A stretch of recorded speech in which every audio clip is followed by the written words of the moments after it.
Ahojte, dúfam, že ma je počuť, pretože som hneď pri ceste, ale ja som práve bola, ako si videli, na halovom festivale Fest Čierny deň.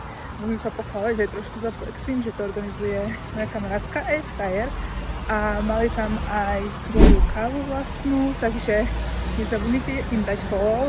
Mne sa to páčilo, ako si kavičkári a chcete začať nejakú komunitu, vyskúšať nejakú novú kávu, tak vám určite odporúčam, je tam super atmosféra, taká inviting a môžete vyskúšať rôzne kávy, aj si nejaký kúpik, takže vám odporúčam a ďakujem pekne Oli za pozvanie a určite to sledujte, aby ste videli, keď sa to bude diať na budúce. Povedať, že dala som kávu, mi chutila a potom som skúšala aj kávu, že broskyňová káva od Gorife to bola, sa mi zdá.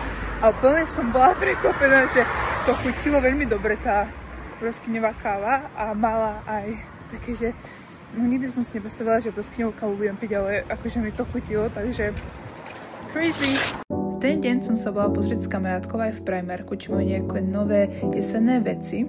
Mali tam veľmi peknú novú kolekciu, či už oblečenie, alebo aj dekorácie. Ja keby môžem, tak si zoberiem všetky tie sviečky, lebo voňajú nádherne a ešte krásne vyzerajú, ale stačí mi jedna. Skúšala som si pár vecí, ktoré vám chcem poukazovať. Prvý je tento hnedý top.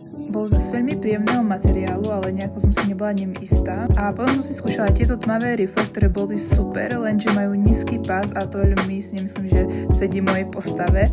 A potom som skúšala tieto rifle, ktoré mi boli trošku väčšie a sú pekné, ale nemyslím si, že sú môj štýl. Ale určite odporúčam si popozerať nejaké rifle v Primarku, lebo majú veľmi dobrú kvalitu a za dobrú cenu. Potom som skúšala aj tento top, ktorý bol taký pasikavo slabo modrý. Bol pekný, ale momentálne ešte stále teplo v Bratislave, takže som si to nechcela kupovať. Určite ešte robíme nejaký jesenný nákup v budúcnosti v nejakých vlogoch. Ahojte, chcela som ukázať pár vecí, ktoré som si kúpila za posledný týždeň asi vo výpredajoch. Viem, že tieto veci sú to letné kúsky, ale teraz sú všade výpredaje na letné kúsky. Viem, že tento vlog má byť pripravený na jeseň, takže mala som si povedať nejaké jesenné veci, ale v Bratislave je ešte stále leto, je tu proste 25 stupňov, takže reálne nemám ani chuť si ísť kúpať nejaké jesenné veci, lebo je stále teplo. Takže to určite príde ďalej, pretože už pomaličky sa dostávajú nejaké jesenné veci do obchodov. Ale chcel som vám ukázať zatiaľ veci, ktoré som si kúpila nedávno. Našla som super zľavy, takže prvý obchod, ktorý som bola pred pár dňami, mi bol New Yorker. Ja tam väčšinou nenakupujem osobne, pretože som si vždy myslela, že tam nemajú dobrú kvalitu veci. Ale bola som taká, že mala som čas, že čakala som kamošku, že idem si tam pozrieť. To bol môj najkratší nákup v mojom živote. Ja som tam vošla, hneď prvý regál, videla som dve pekné trička, som bola taká, že OK, že to si vyskúšam. Prvé tričko, ktoré som tam videla, je toto biele s mašličkou. Úplne takú krásnu krajku, ako môžete vidieť. Dúfam, že to je vidno. Je to úplne príjemný materiál a bola som taká, že to je úplne ako z Pinterestu a je vtipné, že som si rozprávala pred pár dňami, že potrebujem viacej nejakých topov, že mám málo takých cute, že mám také veľké basic, ale nemám také cute basics, chápeme sa. Takže to som videla a pozerám na cenu, stalo to 2 €. Takže som bola taká, že OK, to si idem skúšať a ukážem vám aj fotku, ako to vyzeralo na mne. Úplne som bola, že wow, to je ako zo mňa. A potom hneď za tým bolo toto tričko, je to sivé, aj to akože ten istý štýl, len je to sivé a tento je trošku iný materiál, toto tričko je viacej bavlnené, to má sebe polovicu bavlny a toto má 95% bavlny, tak tiež sa mi páči tá krajka, tá mašlička a tiež si myslím, že to vynosím ku všetkému a tiež stalo 2 €, takže som bola taká, že OK, you're coming home with me. Takže prvé som našla tieto dve trička a potom som sa ešte pozerala, že takéto zľavy, tak si pozerám ešte niečo. Našla som tento topík. A tiež som si rozprávala pred pár dňami, ak som rozmýšľala nad týmito tričkami, že potrebujem nejaké elevated basics. Potrebovala by som nejaký taký top, ktorý je taký viacej fun, alebo sexy, alebo neviem ako to povedať, že keď poviem na nejaký drink s kamoškami, alebo niekde, že taký viacej fun. Tak som našla tento topík.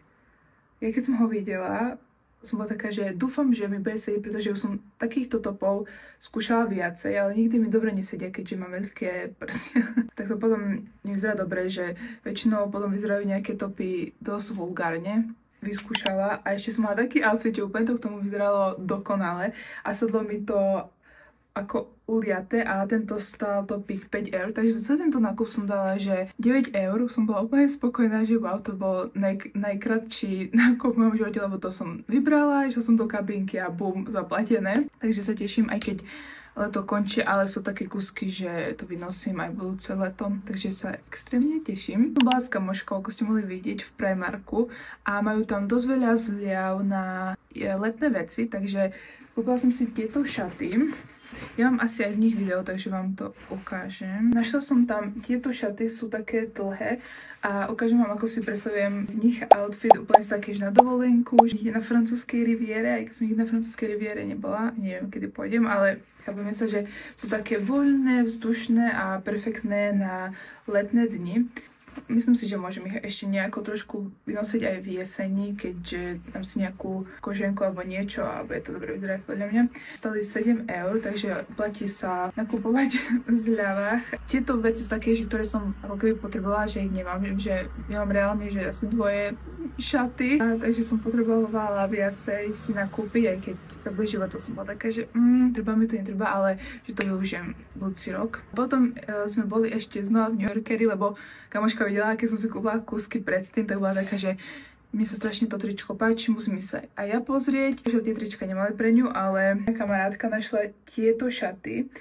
Sú to keby šato overall, alebo jak sa to povie, extrémne pohodlné. Strašne cute, úplne taký cottagecore vibe, extrémne sa mi páčili a keď mi ich našla, ja pozerám, že nechcela som míňať dneska peniaze, ale tieto, že som tam nemohla nechať, stali 5 eur, proste 5 eur, takéto šaty z 25 eur na 5 som ich musela zobrať. To je všetko z oblečenia, akože v Primarku mali strašne veľa pekných vecí, aj určite si chcem kúpiť najbližšie ten ružový svetrik sa mi páči, aj mali tam iné farby, aj mali tam mikiny za dobrú cenu, čo by som potrebovala, pretože mám jednu mikinu, ktorú nosím to death. Pekné veci, ako rozprávam, že fakt som nemala chuť nejako kupovať nejaké jesenné veci, keď je extrémne teplo. Tento vlog je príprava na jeseň, ale ešte bude určite nejaký jesenný vlog, kde budem si kúpať nejaké jesenné veci. Tam som nezabudla, ešte som si kúpila takúto jesennú vec. Je to škoricový lip tint, to Dupe na Road. A tento balzám alebo lipstick už v takej ružovej farbe a som s ním veľmi spokojná. Viete, jak nádherne vonia, úplne škoricovo. A má to taký shimmer, mám to aj na ústach teraz. Je to perfektné na jeseň, keďže to vonia škoricovo a aj ten obal je taký hnedý, tak som to páčila, som bola také, že OK, tak to si zoberiem, keďže je to také jesenné. A ešte aj túto vec som už videla minule, ale bola som taká, že ešte bolo to, ešte som nekúpila, že nechám si to na nejaký vlog, ktorý budem točiť jesenný. A kúpila som si túto cinnamon roll masku a majú tam aj viacero tých masiek, aj pumpkin spice a potom majú ešte inú, ale už si nepamätám, waflovú, to tiež môže vonieť super. A ešte som ju neskúšala, lebo som ju chcela prvé ukázať a večer si môžeme urobiť taký self-care večer. Dúfam, že mi to nezhorší moju už zlú pleť, lebo po poslednú dobu moja pleť som mnou kamaráti, ale mala to byť takáto maska.